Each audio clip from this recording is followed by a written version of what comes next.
There's a strategy that people have been trying to use on law enforcement since the very first traffic stop was ever conducted. Not running, not fighting, not calling a lawyer. Charm. The idea, on some level, makes a kind of human sense. Officers are human beings. Human beings respond to warmth, to humor, to flattery, to the kind of easy social chemistry that makes people lower their guard and start enjoying themselves. If you can make someone like you, maybe they make a different decision about what to do next. Maybe the handcuffs stay on the belt. Maybe the ticket goes unwritten. Maybe the trunk goes unsearched. It is a calculation that has been made in traffic stops, interrogation rooms, patrol car backseats, and roadside sobriety tests for as long as law enforcement has existed. And the fact that it almost never works, that officers are specifically trained to recognize manipulation and to maintain professional distance regardless of how pleasant or attractive or desperate or entertaining the person in front of them happens to be, has not made people stop trying. If anything, the bodycam era has given us something the pre-digital world could never provide, a front-row seat to exactly how these attempts unfold. The moment someone decides that charm is a play, the progression from casual friendliness to obvious desperation, the specific expression on an officer's face when they hear someone call them daddy at 2 in the morning on a Florida highway while holding a BAC 3 times the legal limit. And the moment, captured in perfect, timestamp verified, permanent digital clarity, when the attempt collapses. Because here is the thing about flirting with cops that the bodycam era has documented beyond any possible argument. Charm does not neutralize evidence. Charisma does not change what a breathalyzer reads. A winning smile does not make the drugs in the back seat disappear. And the officer's bodycam, running the entire time, uploading automatically to a server legally admissible in every court in the country, is not impressed. But sometimes the attempt is spectacular enough that it becomes its own story.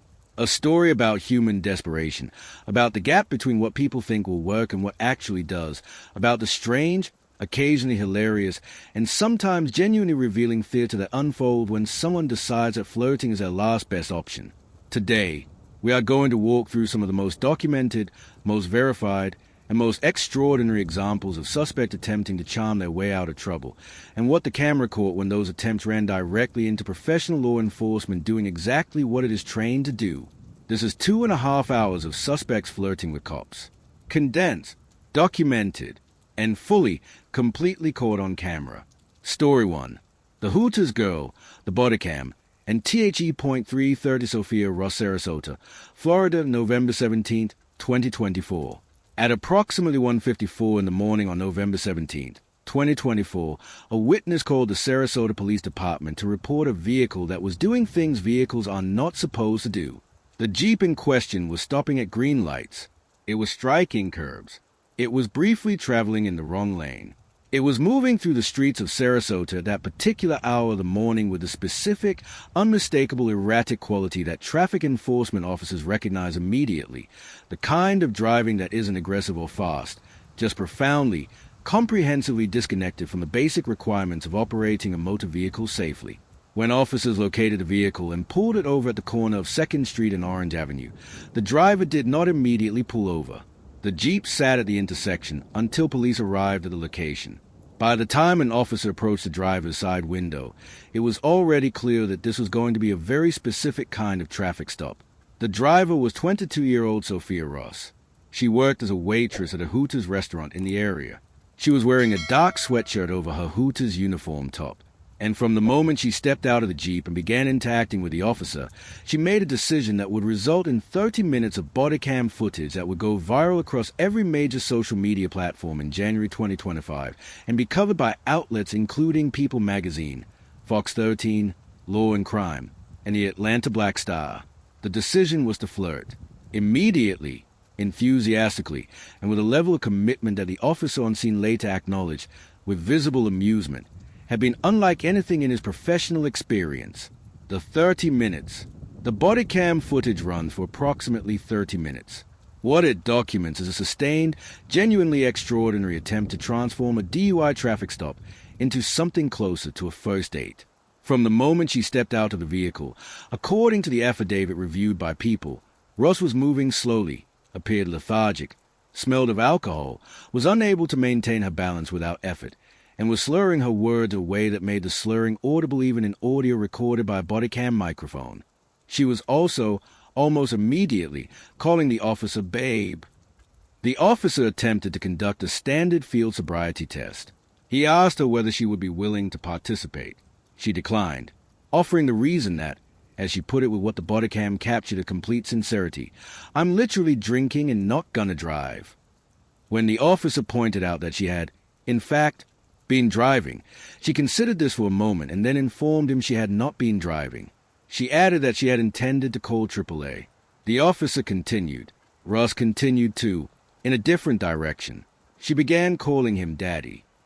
She told him what she would do for him if he let her go.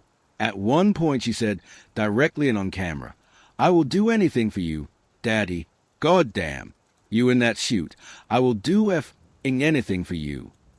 The officer's response, patient, professional, and according to multiple published reports, occasionally suppressing what appeared to be genuine amusement, was to attempt to redirect the conversation back to the sobriety test.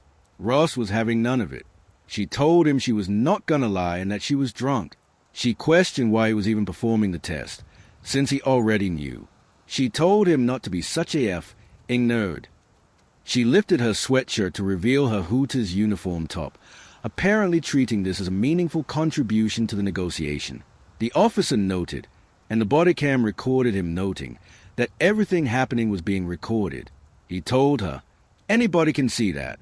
Mom, Dad, Grandma, family." Ross's response to being informed that her grandmother could see the footage was to tell him to show it to the Bodycam, while gesturing toward the uniform top. The numbers that ended it.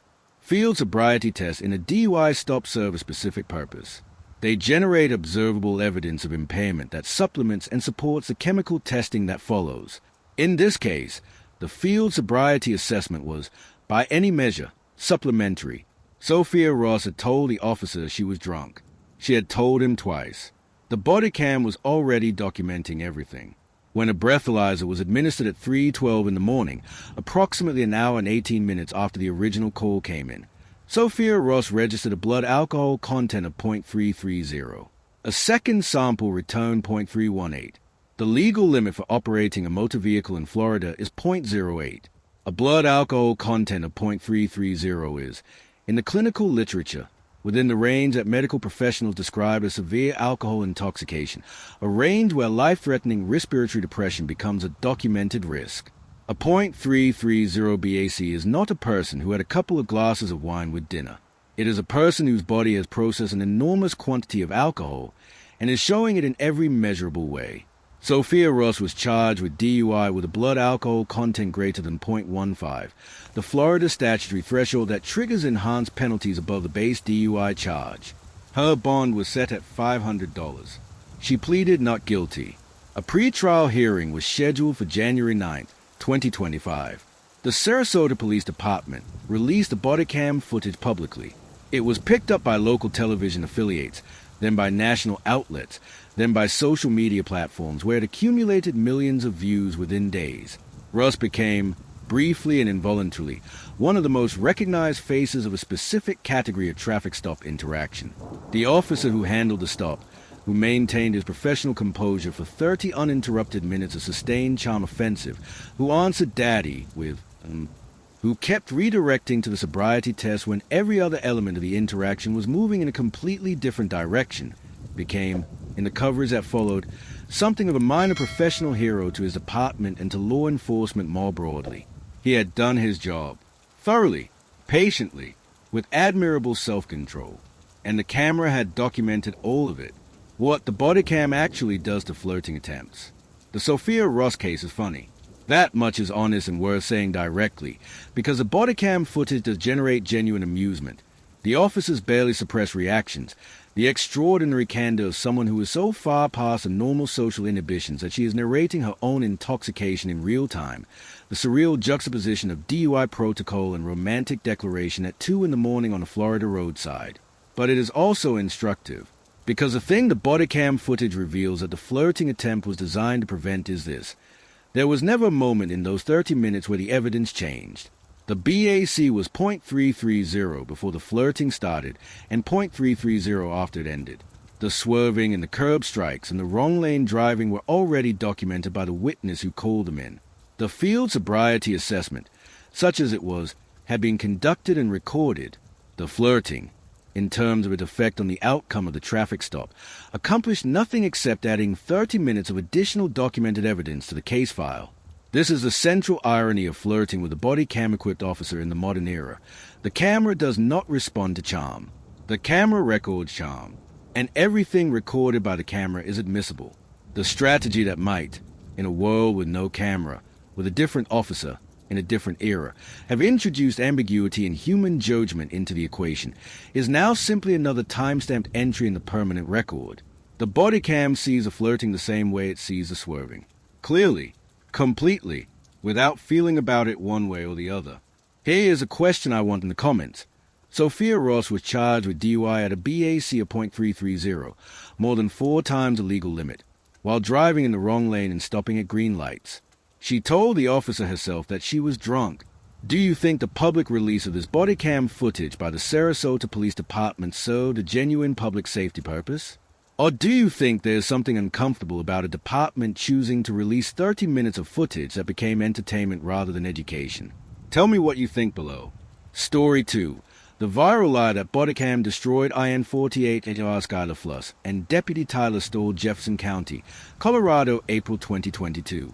Not every story in this episode involves a flirting attempt that was made in person, in real time, in front of an officer. Some of them happen after the traffic stop, on social media, in the gap between what the camera recorded and what the person involved chose to tell the world. And some of those stories are brought back to earth by exactly the same technology that documents the originals, the body cam, the footage that was running the whole time, the footage that already contained the entire truth. On a Saturday night in late March 2022, 18-year-old Skylar Fluss was driving near Littleton, Colorado, outside Denver. Jefferson County Sheriff's Deputy Tyler Stoll pulled her over after observing her weaving on the road. It was a routine stop, the kind that happens hundreds of times a week in that county alone. Deputy Stoll approached the vehicle. He identified himself. He told Fluss she had been weaving. She told him she had been on her phone. She was crying. According to Stoll's later account, she was emotional, recently out of a difficult relationship, upset, tearful throughout the conversation. He ran her license plate. He ran a warrants check. Both came back clean. He found no signs of impairment, no smell of alcohol, no slurred speech, no physical indicators of intoxication. He did not conduct a sobriety test because the evidence threshold for one was not present. He let her go with a warning for weaving. He gave her his business card, standard procedure following the stop, which had his name, badge number, and South for South Precinct written on it, along with LNR weaving, which in Jefferson County Sheriff's shorthand means lecture and release. That was the traffic stop. That is what the body cam captured. The video that went viral. On the Monday following the stop, Skylar Fluss posted a video to social media. In the video, she described a completely different traffic stop than the one that had occurred. In her account, Deputy Stoll had pulled her over for suspected drunk driving. He had conducted a roadside sobriety test. She had blown, she claimed, a blood alcohol content of 3.8, a number that, had it been accurate, would have represented a near-fatal level of intoxication by any clinical measurement. She had then, in her telling, deployed her personality in a story about the bad breakup to such effect that the deputy had not only let her go with a warning, but had given her his personal phone number and asked to meet her for coffee or lunch. She flashed the business card on camera. She laughed. She said, "I literally just said, I got out a really bad relationship and it was really toxic and he dumped me." She told the camera, "Ladies." The video was shared on Twitter and Reddit within hours. It generated tens of thousands of views. It was reposted across platforms. The comment sections exploded, half in amusement, half in outrage. An officer who would let a drunk driver go in exchange for a date was, depending on who was commenting, either hilarious or scandalous or both. The Jefferson County Sheriff's Office, when the video reached them, did not comment immediately. They reviewed their records. They reviewed Deputy Stoll's body cam footage. And then, on Monday, April 4th, 2022, they released a statement, followed by the body cam footage itself, what the camera had already recorded. The bodycam footage from Deputy Stoll's stop of Skylar Fluss is approximately what the official statement described: a routine traffic stop involving a young woman who was weaving on the road, attributed the weaving to phone use, cried about a bad breakup, showed no signs of impairment, had a clean license and warrants record, and was released with a warning and a standard business card. There was no sobriety test. There was no breathalyzer. There was no phone number. There was no invitation to lunch. The Jefferson County Sheriff's Office statement was direct. The deputy's body-worn camera video captures his entire contact with her, including the reason he stopped her. When he asked if she had been drinking, she said no. She also did not slur her speech, nor did the deputy smell alcohol on her or witness any other physical signs of intoxication. There was no evidence of alcohol in the vehicle. Therefore, he did not conduct any tests for DUI. On the business card, the spokesperson noted the deputy had written his name, badge number, South Precinct, and LNR weaving. Nowhere on it was a personal phone number. The letters the woman had apparently interpreted as a personal communication were official departmental shorthand. The spokesperson added a note on the mathematics of the claim. 3.8 blood alcohol content is lethal, quite frankly. So even if she meant 0.38, that's also extreme. A 0.38 BAC is more than 4 times the legal limit. A 3.8 BAC would represent, in clinical terms, a level of blood alcohol concentration that is associated with coma and death in most adults. Stoll had noticed none of the signs that would accompany a BAC anywhere in that range because there was no such BAC. The entire story had been invented. The flirting, the breathalyzer, the phone number, the date, all of it fabricated on a Monday morning for a social media video that got tens of thousands of views before the bodycam footage rendered it permanently and publicly false. The aftermath and the apology. When the bodycam footage was released and the gap between the story and the recording became undeniable, Skylar Fluss did something that is not universal among people caught in public fabrications. She apologized. She gave an interview. She said, "I'm an idiot. Why did I post that?" She acknowledged that the deputy had been professional, that the stop had been routine, that she had invented the story about the sobriety test and the phone number for reasons that she described in the interview as motivated by a moment of social media impulse that she immediately regretted. She said, "I am really sorry." Deputy Tyler Stoll, who had spent several days as a subject of a viral story about alleged professional misconduct that had never happened, acknowledged the apology and moved on. The Jefferson County Sheriff's Office noted that the department appreciated the public's interest in accountability and pointed to the bodycam release as a mechanism that had resolved the situation accurately and quickly. There is a specific irony embedded in this case that is worth dwelling on. The bodycam technology, which the woman's story had implicitly relied on not being there, or not being released, or not being able to contradict her account, was a very thing that not only cleared the officer but documented the complete absence of the flirting she had claimed occurred. She had fabricated a flirting story, and the camera that would have captured real flirting was also the camera that established, beyond dispute, that no flirting had taken place. The camera is not on anyone's side. It just records what happens. And in this case, what happened was a professional, brief, standard traffic stop followed by a social media post that made claims the existing footage already contradicted. The footage existed before the post. It would always have existed. Every second of the stop that Fluss described, the sobriety test, the breathalyzer number, the phone number exchange, was absent from it because those things had not happened. The bodycam was not going to change its record to match the story. The story had to be abandoned to match the record. Here is what I want your take on. The Jefferson County Sheriff's Office released the bodycam footage specifically to protect their deputy from a false accusation that was going viral. Do you think law enforcement agencies should release bodycam footage proactively in cases where officers are publicly accused of misconduct? Or does the principle of privacy for all parties involved require a higher threshold before footage is released? Tell me where you land in the comments. Story 3. The entitled speeder, the hidden contraband, and the officer WHO didn't beeline her reckless driving stop July 6, 2024. There is a specific dynamic that experienced traffic enforcement officers describe consistently across decades of stops. The suspect who believes that by controlling the social atmosphere of the interaction, they can control the outcome of it. The theory is not entirely without basis. Human beings do respond to social cues. In ordinary life, charm and confidence and warmth genuinely do influence how situations unfold. The problem, the specific, documented, repeatedly proven problem, is that traffic enforcement officers are not in the middle of an ordinary social interaction. They are conducting a professional procedure that has its own protocols, its own legal standards, its own independent evidence chain, and its own camera.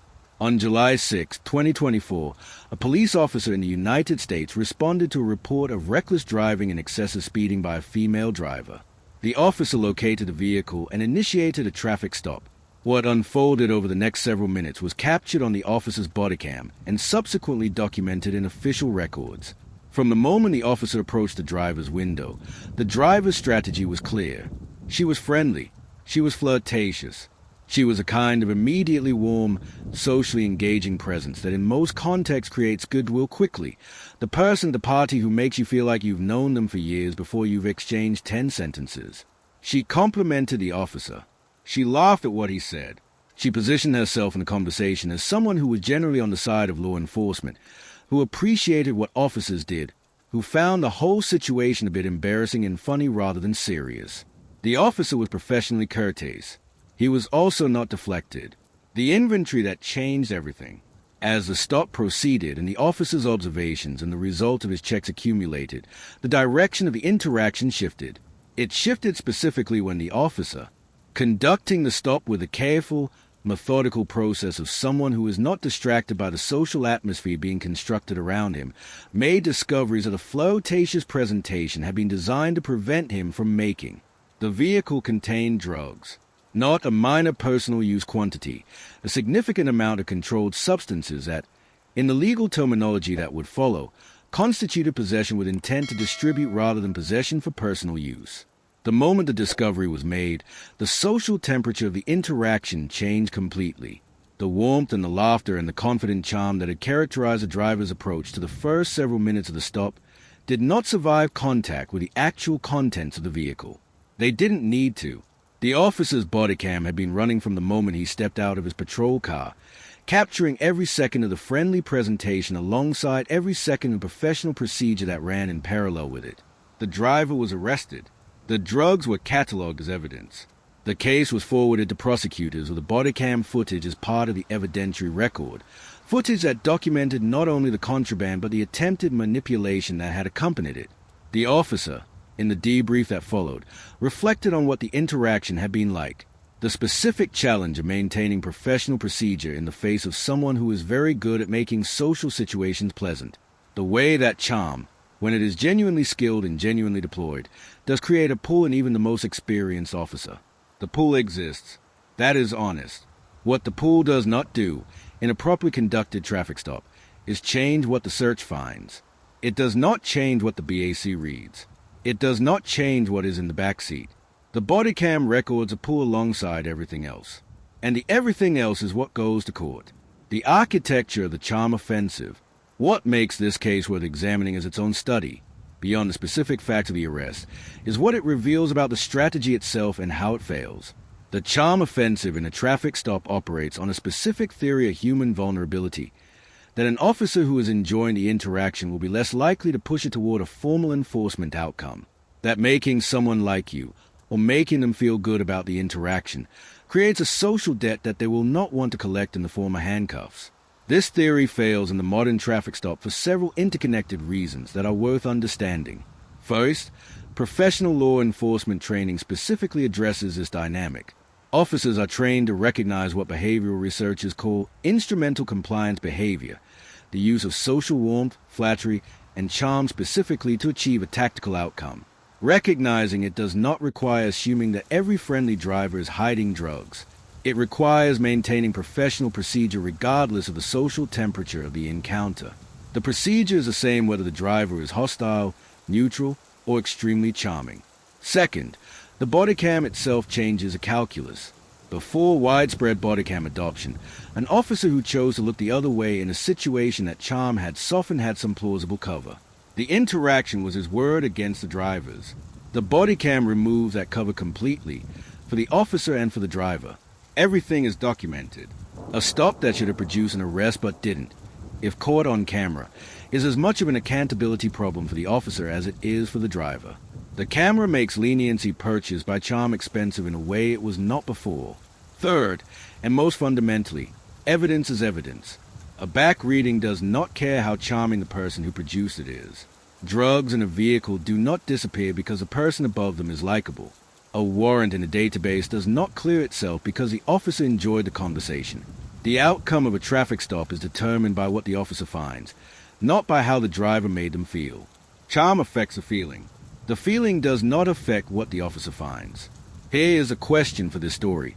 Officers are specifically trained to recognize and resist manipulation during traffic stops. But does that training fully eliminate the human factor?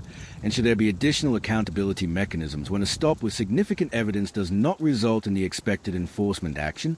Tell me below. Story 4. What the camera sees. The full picture of charm, law enforcement, and why it matters. We have spent this episode with 3 very specific, very documented, very different examples of what happens when suspects decide that charm is the play. A DUI stop in Florida that lasted 30 minutes and produced 30 minutes of viral footage.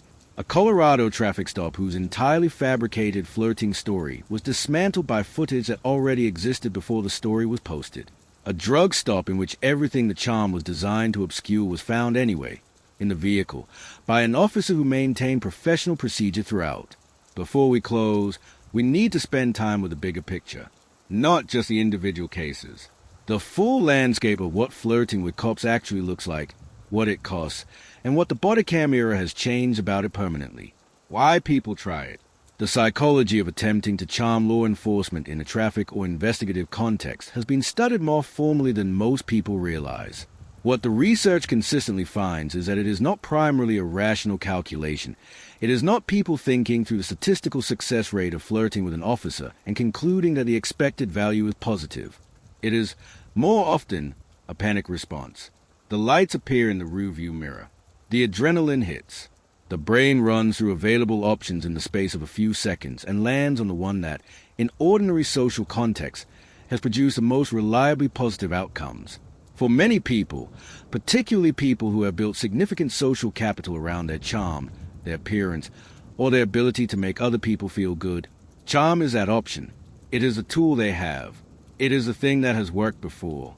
The problem is that ordinary social contexts are not traffic stops, and the people conducting traffic stops are not ordinary social context participants.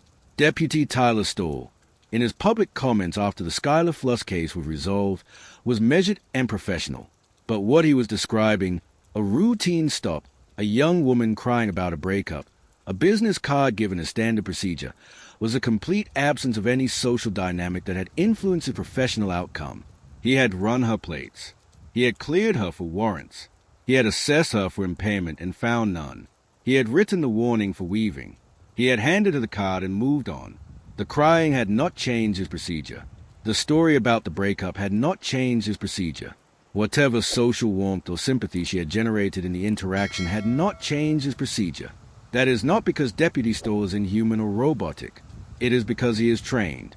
The procedure exists precisely because human social responses are powerful and consistent and would, in the absence of training and accountability structures, absolutely influence outcomes that should be determined only by evidence. The cases that don't make the news. The Sophia Ross case made national news. The Skylar Fluss case was covered by dozens of outlets. The July 2024 drug stop was documented and shared widely.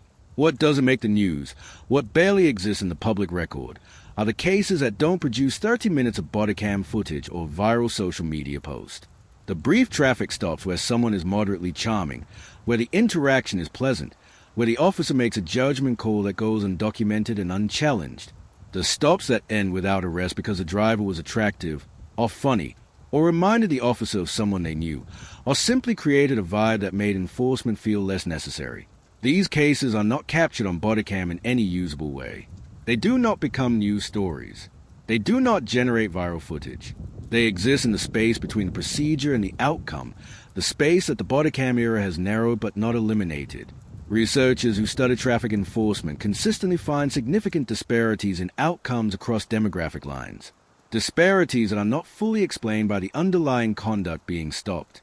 Disparities that suggest human judgment is still operating in the space between the stop and its resolution, sometimes to the benefit of drivers who present in certain ways, sometimes to the detriment of drivers who don't. The body cam reduces this space. It does not eliminate it. And the cases that reach viral notoriety, the ones with 30 minutes of footage or social media posts and a department response, are the most visible corner of a much larger landscape. What the three cases together tell us. Sophia Ross, Skylar Fluss, the July 2024 driver.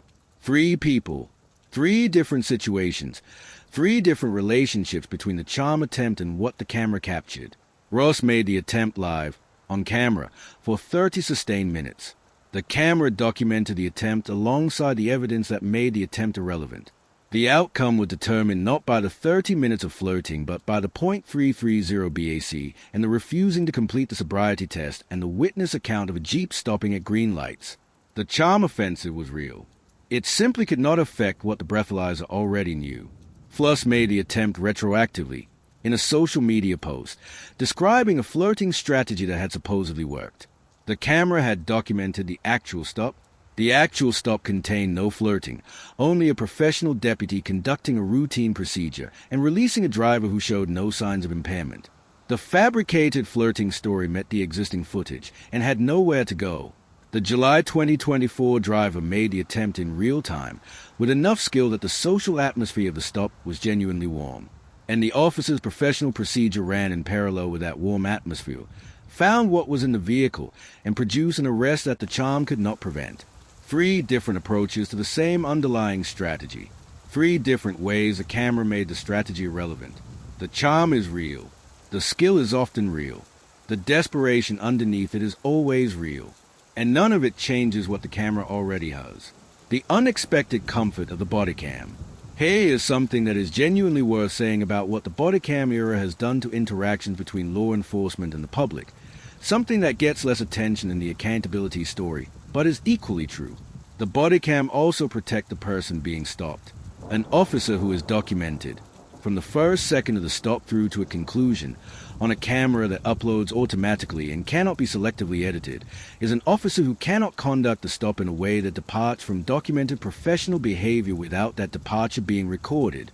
The same technology that captures Sophia Ross calling an officer daddy captures whether that officer's response to those words is professional or inappropriate.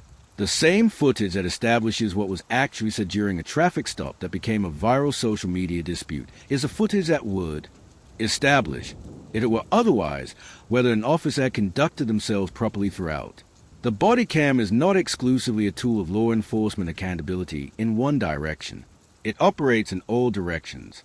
It records the suspect and the officer with equal fidelity. It does not take sides. It does not editorialize. It does not decide in advance who is going to look good and who isn't. What it does is create a record, a permanent, time-stamped, legally admissible, automatically uploaded record of what actually happened, as opposed to what was claimed, or remembered, or posted online, or described in court testimony. In a world without that record, the Skylar Fluss story could have done real damage to a deputy's career. In a world with it, the truth was established within 48 hours by footage that already existed before the false account were posted. In a world without that record, the 30 minutes on a Florida roadside at 2 in the morning were a private interaction between an officer and a driver, with no way to verify what had or hadn't happened. In a world with it, the entire 30 minutes became public documentation of what professional law enforcement conduct looks like when confronted with an extended and creative charm offensive. The record is not always comfortable, but it is the same record for everyone. And that uniformity, that consistency, is what makes it the most significant development in the relationship between law enforcement and the public in the past 2 decades. The office is at the center of these stories. Before we close, something should be said directly about the officers in these cases, specifically what they actually demonstrated in these interactions. The unnamed Sarasota officer who stood on a Florida roadside for 30 minutes while a 22-year-old woman called him daddy and offered him things that his body cam then recorded and his department then released to the public. He maintained professional conduct throughout. He redirected. He de-escalated. He kept the interaction from becoming anything other than what it was supposed to be, a traffic stop conducted according to procedure, resulting in a lawful arrest supported by chemical evidence. His restraint in that situation, captured in 30 minutes of footage that became one of the most viewed pieces of law enforcement video of early 2025, is a document of professional conduct under conditions that many people would find it difficult to navigate with equivalent composure. Deputy Tyler Stoll, who conducted a routine traffic stop, wrote a warning, gave a business card, and then found his name associated with a viral story about alleged misconduct in the days that followed. He had done everything right. The bodycam footage was his defense. The footage established the truth within 48 hours. He accepted the apology when it came. He did not escalate. He moved on. The officer in the July 2024 drug stop, who maintained professional procedure throughout an interaction specifically designed to deflect that procedure, he found what was there. He made the arrest. He did his job in the face of a sustained effort to make doing his job feel unnecessary. These are not dramatic acts of heroism. They are routine acts of professional competence, the thing we say we expect from law enforcement, and the thing that, when the camera is running and the footage is released, we get to see documented clearly. The camera recorded all of it, the charm and the procedure and the evidence and the outcome. All of it, with equal fidelity, from beginning to end. Closing. 2.5 hours of suspects flirting with cops, condensed into this episode, comes down to a very simple observation that the bodycam era has made permanent and visible. The charm is never the story. The evidence is always the story. Sophia Ross calling an officer daddy at a .330 BAC is not the story. The .330 is the story. The Jeep stopped at green lights. The curbs. The wrong lane. The 30 minutes of documented interaction that concluded with a lawful arrest on chemical evidence. Skylar Fluss bragging on social media about a flirting strategy that supposedly worked is not the story. The bodycam footage of a routine weaving stop conducted entirely according to procedure, with no sobriety test and no phone number and no date. That is the story. The story that already existed before the social media post was made. The charm offensive that accompanied a vehicle full of drugs is not the story. The contents of the vehicle are the story. The arrest is the story. The charm was real in all three cases. It failed in all three cases. Not because the officers were robots or because charm never works on anyone. Because in a professionally conducted traffic stop, equipped with a bodycam, governed by procedure and evidence law, charm is irrelevant to the only question that matters. What does the evidence say? The bodycam sees everything. The evidence speaks for itself. And no amount of flirting changes what the camera already recorded. The final question I want to leave with you, given what we have seen in this episode, a .330 BAC arrest, a false flirting claim dismantled by existing footage, a drug stop that charm couldn't prevent. Do you believe the widespread adoption of bodycams has fundamentally changed the relationship between law enforcement and the public for the better? And is there anything about the current bodycam landscape that you think still needs to change? Tell me in the comments. Share this with someone who needs to see it. And the next time you see someone try to talk their way out of a traffic stop on the internet, ask yourself what the bodycam already had before they started talking.